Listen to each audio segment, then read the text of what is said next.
ನಮಸ್ಕಾರ ಎಲ್ರಿಗೂ, welcome back to my channel. ಇವತ್ತಿನ ಸ್ಪೆಷಲ್ ಈ ಹಲಸಿನಕಾಯಿಂದ ಪಲಾವ್ ಮಾಡ್ತಾ ಇದ್ದೀನಿ. ಹಲಸಿನಕಾಯಿಂದ ಗೊಜ್ಜು, ಸಾರು ಅಥವಾ ಅದರಿಂದ ಇನ್ನ ಕರಿ ಎಲ್ಲ ಮಾಡ್ತಾರೆ. ಈ ರೀತಿ ಒಂದ್ಸತಿ ಪಲಾವ್ ಮಾಡಿ ತಿನ್ನಿ, ತುಂಬಾ ರುಚಿಯಾಗೂ ಇರುತ್ತೆ, ಡಿಫ್ರೆಂಟ್ ಆಗೂ ಇರುತ್ತೆ. ಬನ್ನಿ ಈಗ ಸುಲಭವಾಗಿ ಹೇಗ್ ಮಾಡೋದು ಅಂತ ನೋಡೋಣ.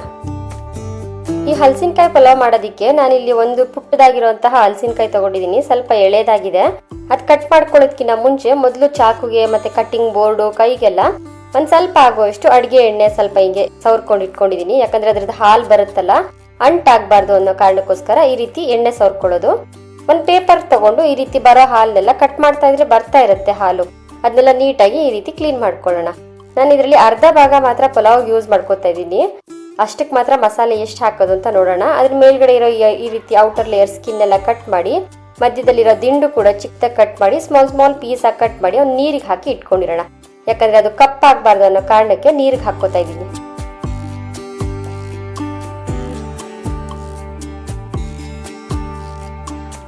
ನೋಡಿ, ಹೀಗೆ ಹಲಸಿನಕಾಯಿ ಎಲ್ಲ ಕಟ್ ಮಾಡಿ ರೆಡಿ ಇಟ್ಕೊಂಡ್ಮೇಲೆ ಒಂದು ಮಸಾಲೆ ರೆಡಿ ಮಾಡ್ಕೊಳ್ಳೋಣ. ಒಂದು ಮಿಕ್ಸಿ ಜಾರಲ್ಲಿ ಒಂದು ಈರುಳ್ಳಿ, ಇನ್ನೊಂದು ಆಗೋಷ್ಟು ಟೊಮೆಟೊ ಹಣ್ಣು, ಸ್ವಲ್ಪ ಪುದೀನ, ಸ್ವಲ್ಪ ಕೊತ್ತಂಬರಿ ಸೊಪ್ಪು, ಖಾರಕ್ಕೆ ಒಂದು 4 ರಿಂದ 5 ಆಗೋಷ್ಟು ಹಸಿಮೆಣಸಿನಕಾಯಿ, ಒಂದು ಸ್ವಲ್ಪ ಆಗೋಷ್ಟು ಶುಂಠಿ ಬೆಳ್ಳುಳ್ಳಿ, ಒಂದು ಪೂರ್ತಿ ಗೆಡ್ಡೆ ಆಗೋಷ್ಟು ಬೆಳ್ಳುಳ್ಳಿ ಹಾಕೊಂಡಿದ್ದೀನಿ, ಒಂದು 4-5 ಆಗೋಷ್ಟು ಲವಂಗ, ಒಂದು ತುಂಡು ಆಗೋಷ್ಟು ಚಕ್ಕೆ, 1-2 ಏಲಕ್ಕಿ. ಇದಿಷ್ಟನ್ನು ನೀರು ಹಾಕ್ದಿರ ರುಬ್ಕೊಂಬರೋಣ. ನೋಡಿ, ಈ ರೀತಿ ಚಟ್ನಿ ತರ ಆಗಿರುತ್ತೆ. ಈಗ ಪಲಾವ್ಗೆ ಒಗ್ಗರಣೆ ಹಾಕೊಳ್ಳೋಣ. ಒಂದು ಕುಕ್ಕರಲ್ಲಿ 1-2-3 ಸ್ಪೂನ್ ಎಣ್ಣೆ, ಮತ್ತೊಂದು 2 ಸ್ಪೂನ್ ಆಗೋಷ್ಟು ತುಪ್ಪನೂ ಹಾಕೊಂಡು, ಒಂದು ಸ್ವಲ್ಪ ಸೋಂಪು ಮತ್ತೆ ಪಲಾವ್ ಮಸಾಲೆ ಇರುತ್ತಲ್ವಾ, ಪಲಾವ್ ಹೂವ, ಸ್ಟಾರು, ಮೊಗ್ಗು ಮತ್ತೆ ಪಲಾವ್ ಎಲೆ, ಅದನ್ನೆಲ್ಲ ಹಾಕೊಂಡು ಸ್ವಲ್ಪ ಸಿಡಿತಾ ಇದ್ದಂಗೆ ಅದಕ್ಕೆ ಒಂದು ಈರುಳ್ಳಿ ಕಟ್ ಮಾಡಿ ಇಟ್ಟಿರುವಂತಹ ಸಣ್ಣಗೆ ಹೆಚ್ಚಿರುವಂತಹ ಈರುಳ್ಳಿ, ಅದನ್ನೆಲ್ಲ ಹಾಕಿ ಚೆನ್ನಾಗಿ ಫ್ರೈ ಮಾಡ್ಕೊಳ್ಳೋಣ. ಈರುಳ್ಳಿ ಸಾಫ್ಟ್ ಆದ್ಮೇಲೆ ಅದಕ್ಕೊಂದೇ ಒಂದು ಟೊಮೆಟೊ ಹಣ್ಣು, ಒಂದು ಸ್ವಲ್ಪ ದೊಡ್ಡದಿದೆ ಜಾಮ್ ಟೊಮೆಟೊ ಹಣ್ಣು ಹಾಕೊಂಡಿದ್ದೀನಿ, ಅದನ್ನು ಹಾಕಿ ಫ್ರೈ ಮಾಡಿಕೊಂಡು ಅದ್ರ ಹಿಂದೆನೆ ಕೊತ್ತಂಬರಿ ಮತ್ತೆ ಪುದೀನ 2 ಒಟ್ಟಿಗೆ ಸೇರಿಸಿ ಕಟ್ ಮಾಡಿ ಇಟ್ಕೊಂಡಿದ್ದೀನಿ. ಅದನ್ನೆಲ್ಲ ಹಾಕಿ ಚೆನ್ನಾಗಿ ರೀತಿ ಮಿಕ್ಸ್ ಮಾಡ್ಕೊಳ್ಳೋಣ. ನೋಡಿ, ಈ ರೀತಿ ಎಣ್ಣೆಲೆಲ್ಲ ಸ್ವಲ್ಪ ಫ್ರೈ ಆಗ್ಬೇಕಷ್ಟೇ. ಇದಕ್ಕೇನೆ ಇವಾಗ ನಾವು ನೀರಲ್ಲಿ ಹಾಕಿ ನೆನೆಸಿದ್ವಲ್ಲ ಹಲಸಿನಕಾಯಿ ಕಟ್ ಮಾಡ್ಕೊಂಡಿರೋ ಪೀಸಸ್ನ, ಅದನ್ನ ಹಾಕಿ ಚೆನ್ನಾಗಿ ಮಿಕ್ಸ್ ಮಾಡ್ಕೊಳ್ಳೋಣ.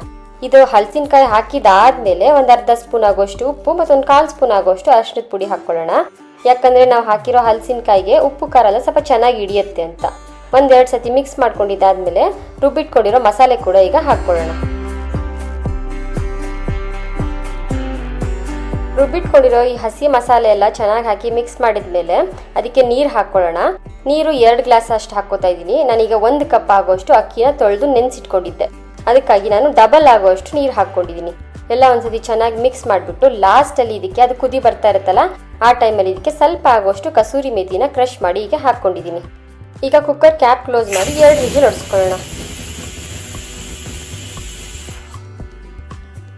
ನೋಡಿ, ಈಗ ಕುಕ್ಕರ್ ಪ್ರೆಷರ್ ಹೋದ್ಮೇಲೆ ಓಪನ್ ಮಾಡಿ ನೋಡೋಣ ಎಷ್ಟು ಚೆನ್ನಾಗಾಗಿದೆ. ನೋಡಿ, ಉಡಿಯಾಗಿದೆ, ತುಂಬ ರುಚಿಯಾಗಿರುತ್ತೆ ಮತ್ತು ಡಿಫ್ರೆಂಟಾಗಿ ಕೂಡ ಇರುತ್ತೆ. ಒಂದ್ಸತಿ ಟ್ರೈ ಮಾಡಿ.